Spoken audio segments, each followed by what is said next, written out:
और प्रेम दोनों का नाश कर देती है। आसक्ति, ममता, अहंकार, स्वार्थ बुद्धि, इन चारों में से एक होने पर भी पतन हो जाता है। ये टॉपिक है, इस पे लिखी गई बात। याद रखना चाहिए कि स्वार्थ बुद्धि श्रद्धा और प्रेम दोनों का नाश कर देती है। परमात्मा की प्राप्ति में विलंब का खास कारण संसार के पदार्थों में आसक्ति, ममता, देह में अहंकार और स्वार्थ बुद्धि, ये चारों हैं। इन चारों में से एक होने पर भी पतन हो जाता है। कई लोग संसार में प्रचार करना चाहते हैं, पर ये चारों बातें प्रचारक में बाधक होती है। अधिकांश में तो भगवान के नाम रूप को निमित्त बनाकर अपने ही नाम रूप का प्रचार करते हैं। इसी से ठीक प्रचार नहीं होता। जो मनुष्य जितनी मान, बड़ाई, प्रतिष्ठा चाहता है, उतनी ही उसमें अहंकार की अधिक मात्रा है। अहंकार इन चारों की सबकी जड़ है। इसके कारण ही मान बढ़ाई की इच्छा होगी, आराम और मान चाहेगा। अहंकार का त्याग कर निर्मम होकर विचरना चाहिए। यही भक्ति और ज्ञान का सिद्धांत है।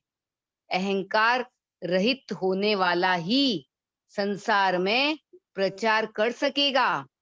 प्रत्यक्ष में देखिए, जिसमें जो अपने को जितना नीचा समझता है वह उठता है, और जो ऊंचा समझता है वह उतना ही गिरता है।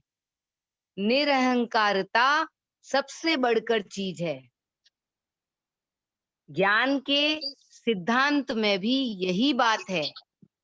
जब तक देह का अभिमान रहता है, तब तक ज्ञान के मार्ग में नहीं चल सकता। क्लेशोधिक तरस्तेषा, तो वहां भी देह के अभिमान का त्याग ही बतलाया है। संसार में जो भी अपना कल्याण चाहता है, उसे देह अभिमान निकाल देना चाहिए। प्रचारक के मन में जब अभिमान आ जाता है, तभी प्रचार रुक जाता है। अहंकार किसी को भी और अभिमान को भी अच्छा नहीं लगता। देवताओं को अभिमान हुआ, भगवान ने यक्ष का रूप धारण कर उनके अभिमान को दूर किया। अग्नि, वायु को ज्ञान हो गया कि शक्ति हमारी नहीं, भगवान की है। ऐसे ही संसार में जो भगवान की भक्ति, सदाचार का प्रचार करता है, तो भगवान मदद करते हैं। पर अपने को प्रचारक मान लेता है, तो फिर प्रचार नहीं होता। बहुत से प्रचारक, महंत आदि बनकर अपने को पुजाने लगते हैं। मुनीम मालिक की जगह बैठ जाता है, तो मालिक हटा देता है। अतः कभी अभिमान नहीं लाना चाहिए, यह डुबाने वाला है। अहंकार, आसक्ति, स्वार्थ बुद्धि, ममता, ये चारों विष है। इन चारों के रहते हम जीते हैं, यही आश्चर्य है। यह जीना मरने से भी बुरा है, क्योंकि बार बार हम जन्मते मरते हैं। हमारे जन्म मरण में भी यही हेतु है। एक विचार करना है, भगवत प्राप्ति का मार्ग बहुत सुगम है। शास्त्र महात्मा संतों से सुनते हैं, पर देखते हैं तो कठिन प्रतीत होती है। यह बात क्या है? बात तो ठीक है, मार्ग तो बड़ा सीधा है, सहज है, फिर विलंब क्यों होता है? अहंकार के कारण विलंब होता है। एक भाई था, उसने अपराध कर लिया, किसी का अनिष्ट कर दिया, उस पर मुकदमा सज गया, 6 साल की कैद हो गई। उसने हाकम से पूछा, कोई उपाय है? उसने कहा, उपाय तो है, जिसका अनिष्ट किया है उससे माफी मांग लो, वह राजी हो जाए। वह राजी हो गया तो काम बन गया, पर वह अहंकार के कारण माफी मांगना चाहता नहीं। हाकम कहा, कैद हो जाओ। फिर वह शरण गया, उसने स्वयं माफ कर दिया। ऐसे ही ऐसे ही हम सबको भगवान की शरण जाना चाहिए कि भगवान चाहे जो करे, चाहे दंड दे, नरकों में डाल दे, चाहे माफ कर दे, भगवान शरण में आए को अभय कर देते हैं।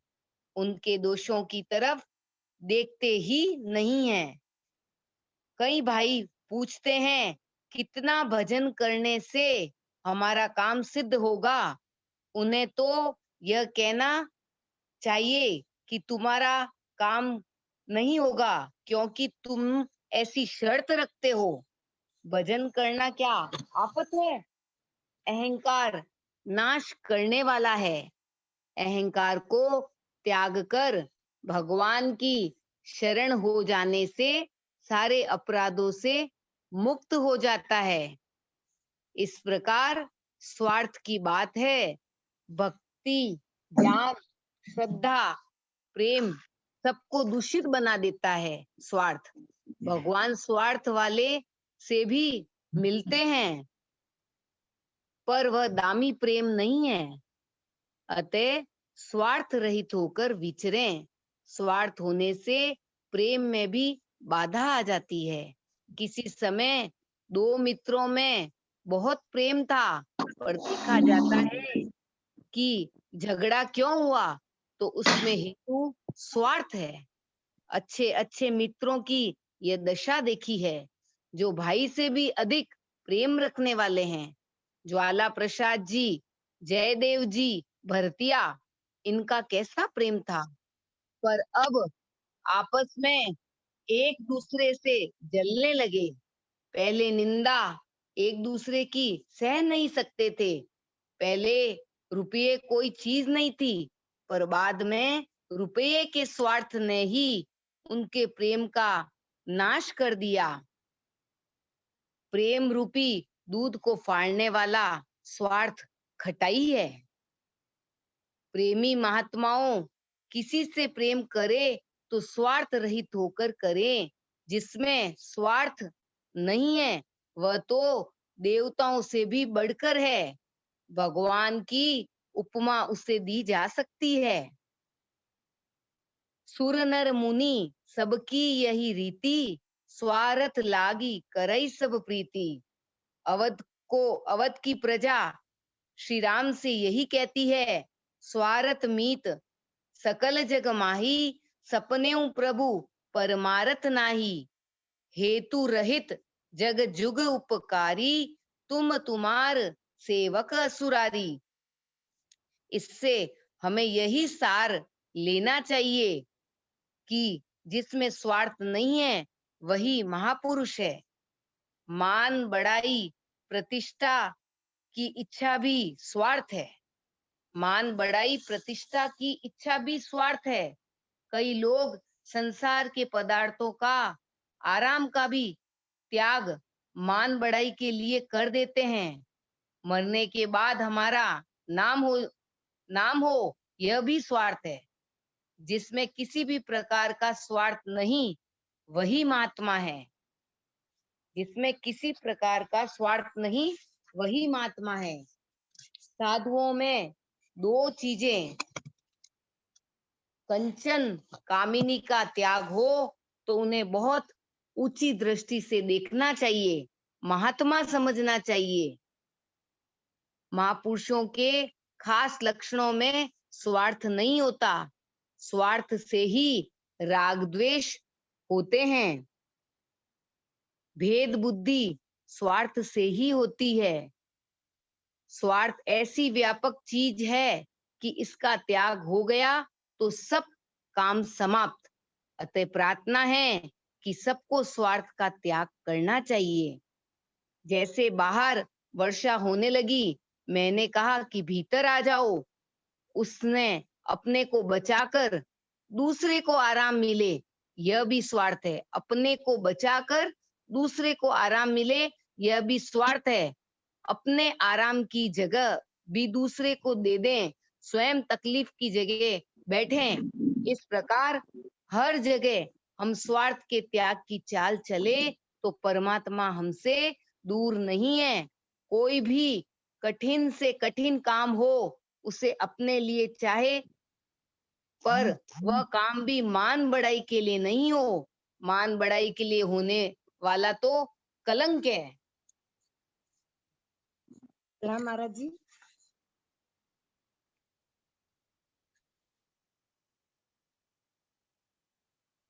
प्रणाम महाराज जी। नारायण नारायण। महाराज जी, एक बात आई, मान बढ़ाई प्रतिष्ठा की इच्छा भी स्वार्थ है। कई लोग संसार के पदार्थों का, आराम का भी त्याग मान बढ़ाई के लिए कर देते हैं।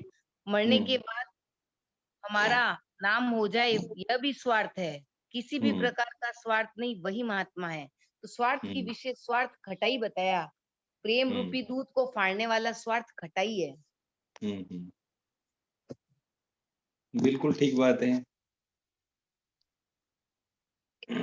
आप विचार करिए, जैसे कोई व्यक्ति प्रवचन कर रहा है, कथा कर रहा है, कथा करने के बाद में उनके मन में बात आती है, मैं अच्छी बात बताऊं तो इसमें मेरी प्रतिष्ठा होगी, मेरा मान बढ़ेगा, इस स्वार्थ तो है।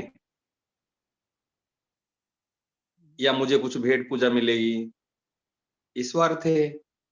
तो सेठ जी यहाँ पर बता रहे हैं कि प्रेम रूपी दूध में अगर स्वार्थ रूपी खटाई डाल दिया जाए या गिर जाए तो दूध फट जाएगा। तो इसलिए स्वार्थ, स्वार्थ क्या है? अपने लिए। नारायण नारायण। हाँ हाँ महाराज जी। हाँ, स्वार्थ है अपने लिए। जो हमारी चर्चा होती है, अभी हम जो कुछ करना है लोक हितार्थ, दूसरे के उपकार करने के लिए, हित के लिए करना है। जो अपने लिए करते ही वो चीज दूषित हो जाती है। मेरा और मेरे लिए ये दूषित हो जाती है, और हमको ये भी पता नहीं चलता है भाई इसमें हमारा क्या स्वार्थ है। हमको प्रतिष्ठा मिल रही है, मान मिल रहा है, सम्मान मिल रहा है, पर ये भी स्वार्थ है। सूक्ष्म दृष्टिकोण से देखेंगे तो यही स्वार्थ है। जैसे सेठ जी ने उदाहरण दिए ना, हम दूसरे को उपकार किए, परंतु हमारे सुविधा, हमारे सुख को रखते हुए भी दूसरे को उपकार किए। ये नहीं जी अगर हमारे सुविधा को छोड़ देंगे उनको और सुख मिलेगा। तो इसलिए ये स्वार्थ बुद्धि, और स्वार्थ जब तक रहता है वहां तब तक श्रद्धा उत्पन्न नहीं होती है। पहले सेठ जी ने बताया ना। हाँ। पहले स्वार्थ के कारण श्रद्धा, जो श्रद्धा विश्वास है, ये श्रद्धा मूल चीज है। और इस श्रद्धा नहीं होने के कारण क्या है? इसमें स्वार्थ बुद्धि है। और हमारे प्रत्येक कार्य को, हम परिवार में कहो, घर में कहो, सारे कार्य को हम स्वार्थ बुद्धि से करते। इससे मेरा क्या फायदा होगा, इसमें मेरा क्या मतलब है, मतलब मेरा क्या, इसमें मुझे क्या मिलेगा। अरे भैया, अगर दूसरे को सुख मिलना, दूसरे का हित होना, ये तो बड़ी बात है ना। नहीं तो मनुष्य, पशु और मनुष्य में क्या अंतर रहा। तो मनुष्य के पास में यदि स्वार्थ बुद्धि है, सत्संगी के पास में यदि स्वार्थ बुद्धि है, संतों से जुड़ने के बाद में यदि स्वार्थ बुद्धि है, तो फिर संतों से हम कैसे जुड़े? हमने भगवान का भजन साधन करके सत्संगी कैसे हुए जब स्वार्थ बुद्धि को हमने छोड़े नहीं। परंतु मेरे में कहो, चाहे आप में कहो, चाहे सुनने वाला में कहो, ये स्वार्थ बुद्धि अभी है। अभी स्वार्थ बुद्धि हमारे छूटी नहीं है। कोई बात नहीं, अगर स्वार्थ बुद्धि अभी तक गई नहीं है, स्वार्थ नहीं छूटा है, तो भी निराश नहीं होना चाहिए। इस बात समझ में आ जाए, इस स्वार्थ ही खटाई है, इस स्वार्थ ही प्रेम रूपी जो कहते ना, जो दूध है, दूध में जैसे खटाई डालने से दूध फट जाता है, इसलिए प्रेम प्राप्ति के लिए और वो श्रद्धा उत्पन्न होने के लिए ये जो स्वार्थ है, ये हमारे श्रद्धा और प्रेम को आगे बढ़ाने नहीं दे रहा है।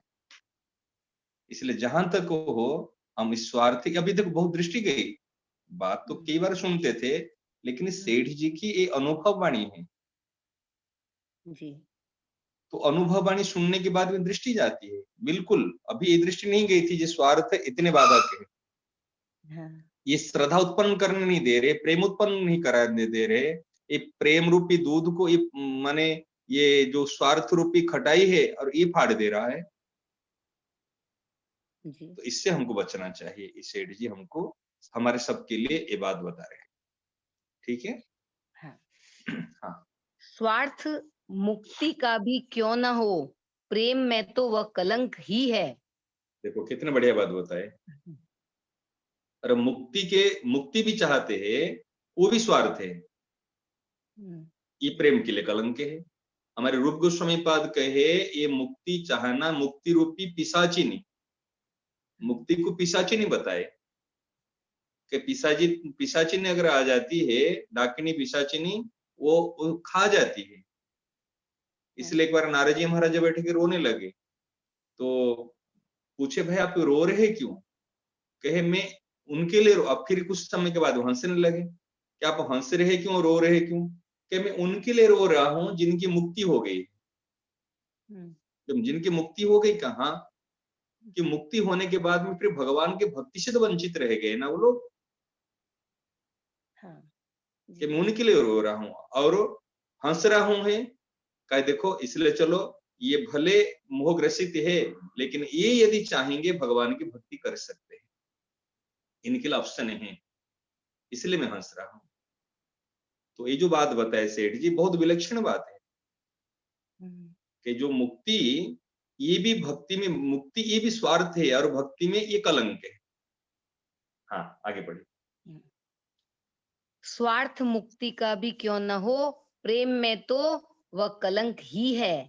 भगवान भी मुक्ति की बात करें तो कहें कि हमारी स्वार्थ की बात हमें अच्छी नहीं लगती।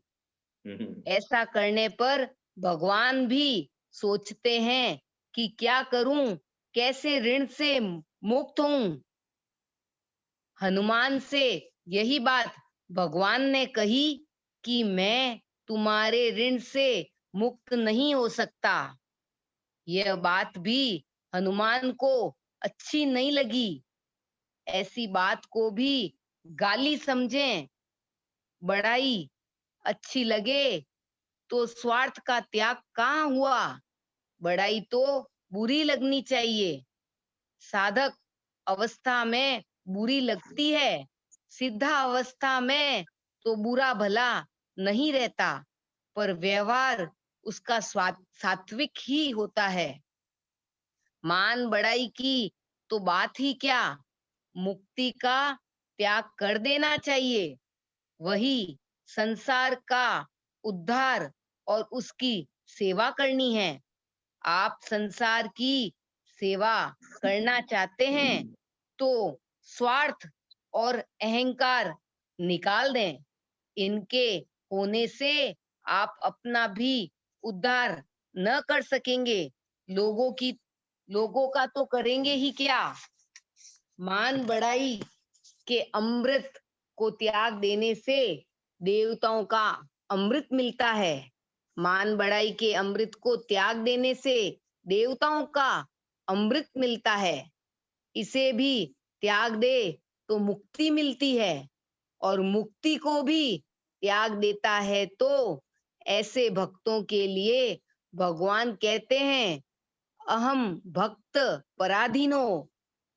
अम्बरीश के यहाँ दुर्वासा ऋषि आए, भोजन के लिए स्नान करके आने को कहा। राजा ने सोचा कि मुनि नहीं आए, त्रयोदशी लग जाएगी। ब्राह्मण से पूछकर राजा ने तुलसी चरणामृत लिया। दुर्वासा आए तो बड़े नाराज हुए, जटा से कृत्या पैदा की। सुदर्शन सुदर्शन चक्र ने कृत्या के टुकड़े कर दिए और ऋषि को मारने दौड़ा। ऋषि तीनों लोक में घूमते रहे। भगवान ने भी शरण नहीं दी, कहा कि मैं तो भक्त के अधीन हूँ, अपने भक्त के पास ही भेजा। तब तक अम्बरीश ने भोजन नहीं किया, हाथ जोड़े खड़ा रहा। हाथ जोड़े अहंकार का त्याग और खड़ा रहा, यह स्वार्थ का त्याग किया। आने पर सुदर्शन चक्र से प्रार्थना की। अंत में दुर्वासा उनकी प्रशंसा करते हुए गए। कृत्या मारती है तो अपराध नहीं होने पर भी दंड लेने को तैयार हो गए। उन्होंने अपनी रक्षा के लिए सुदर्शन से या भगवान से प्रार्थना नहीं की। ऐसे भक्तों की प्रशंसा की गई है कि वे भगवान से भी बढ़कर है। यदि संसार में भगवान के भक्त नहीं होते तो आज भगवान को जानता ही कौन। वे स्वयं तो अपनी बड़ाई नहीं गा सकते और ऐसा करना लज्जा की बात है। जो अपने को प्रचारक मान ले तो उसके तो पतन का रास्ता हो गया। भगवान भक्त का पतन होने नहीं देते। सच्चे भक्त में अहंकार नहीं आता। जो काम भगवान नहीं कर सकते उसे वे कर सकते हैं। भगवान का कानून है। पर भक्त तो नहीं भजने वाले को भी भजते हैं, बुराई करने वालों की भी भलाई करते हैं। भगवान परम दयालु है, तब भी भक्त भगवान से सिफारिश करते हैं कि हे दया सागर, हे दीन बंधु, सबका उद्धार करो। भगवान तो लायक को ही चीज देते हैं, पर भक्त तो अलायक पर भगवान से दया करने को सिफारिश करते हैं। भगवान दुख के निवारण की चेष्टा तो करते हैं, पर दुखित नहीं होते। पर भक्त तो दूसरे के दुख से दुखी होते हैं। भगवान से बढ़कर है, तभी तो दया के लिए सिफारिश करते हैं। वहां नीति भी नहीं कि भगवान तो दयालु है ही, उनसे क्या सिफारिश करें। और जिस काम में भगवान अपनी असमर्थता मानते हैं, भक्त उसके लिए भी प्रार्थना करते हैं। इसी से कहते हैं, मोरे मन प्रभु अस विश्वासा, राम ते अधिक राम कर दासा। एक और फर्क है। भगवान कहते हैं कि मेरा भक्त पहले मुझे भजता है, तब मैं भजता हूँ। वह पहले मुझ पर विश्वास करता है, अतः दोनों में वही सज्जन है। भगवान तो कानून कायदा देखते हैं, पर भक्त नहीं देखते। ज्ञानी लोग भी अधिकारी को देखते हैं, तभी उपदेश देते हैं, पर भक्त तो अनाधिकारी को भी उपदेश देते हैं। यमुनाचार्य जी ने रामानुजाचार्य जी को गुप्त मंज बतलाया कि यह मुक्ति को देने वाला है। किसी की बतलाओगे तो नरकों में जाओगे।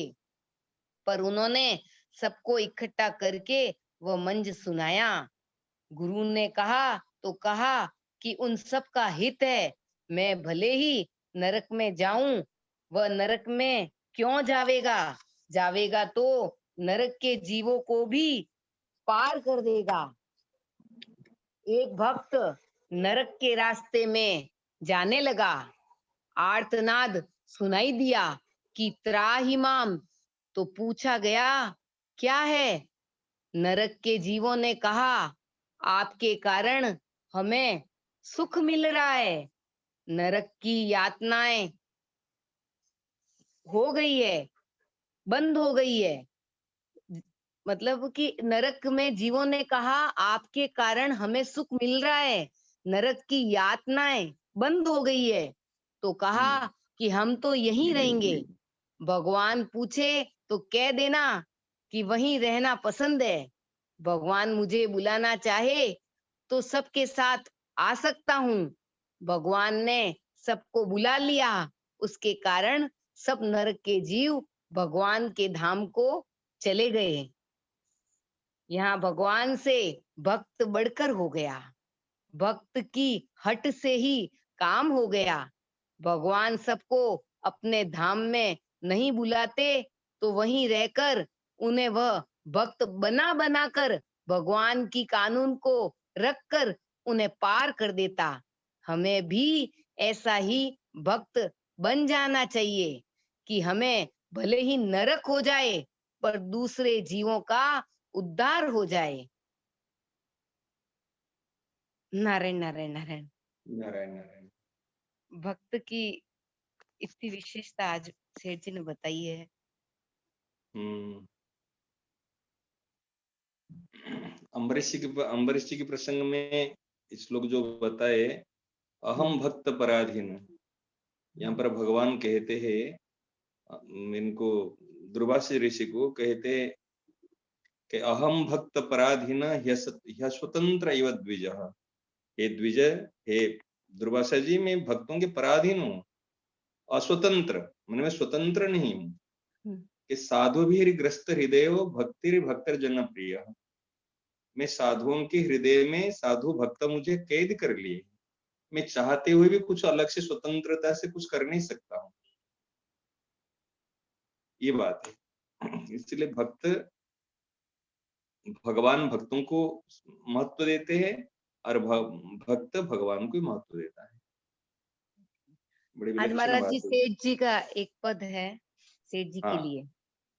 हाँ, सुनो। आओ मारा सेठ संभालो थाने, ऋषिकुल हेला मारे जी, गीता भवन प्रेस गीतारो, गोविंद भवन पुकारे जी।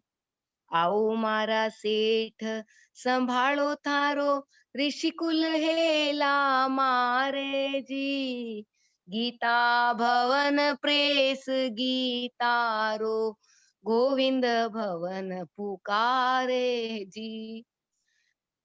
ऋषिकुल रास्नातक ब्रह्मचारी, अध्यापक गण सारा जी, ट्रस्टी मंत्री सेवक गण सब, गुण नहीं भूले थारा जी।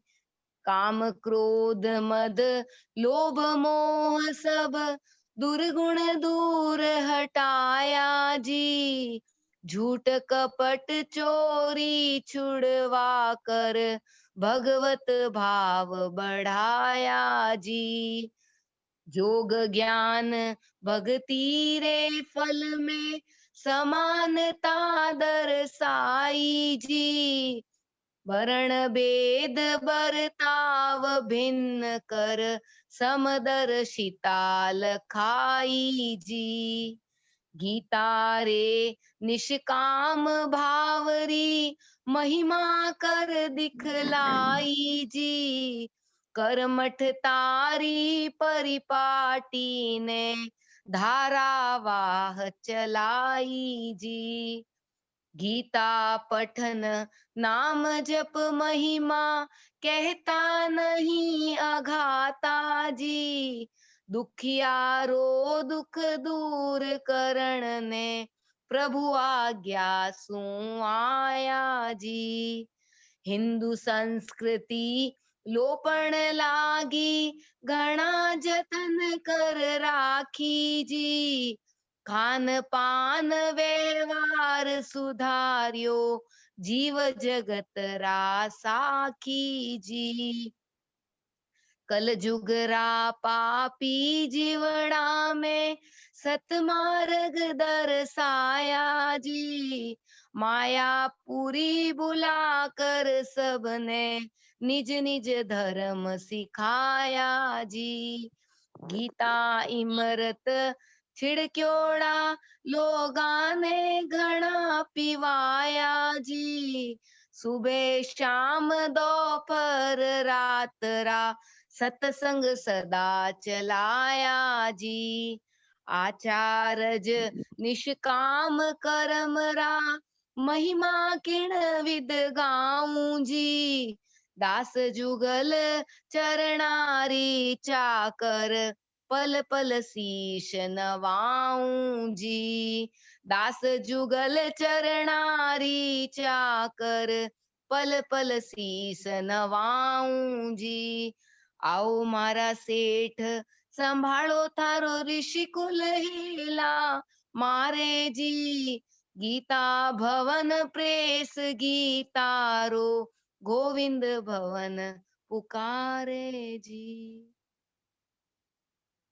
श्रीमन्नारायण नारायण नारायण, श्रीमन्नारायण नारायण नारायण, श्रीमन्नारायण नारायण नारायण, श्रीमन्नारायण नारायण नारायण, श्रीमन्नारायण नारायण नारायण, श्रीमन्नारायण नारायण नारायण, श्रीमन्नारायण नारायण नारायण, श्रीमन्नारायण नारायण नारायण, श्रीमन्नारायण नारायण नारायण, श्रीमन्नारायण नारायण नारायण। सियावर रामचंद्र जी की जय। मोर मुकुट बंसी वाले की जय। श्री गंगा मैया की जय। गौ माता की जय। गीता माता की जय। अनंत कोटि सब संत महात्माओं की जय। आज के प्रेम कृपा आनंद की जय। फिर पेड़ का कार्यक्रम अगले सोमवार और मंगलवार ठीक 9:30 बजे से करने का विचार है। नारायण नारायण।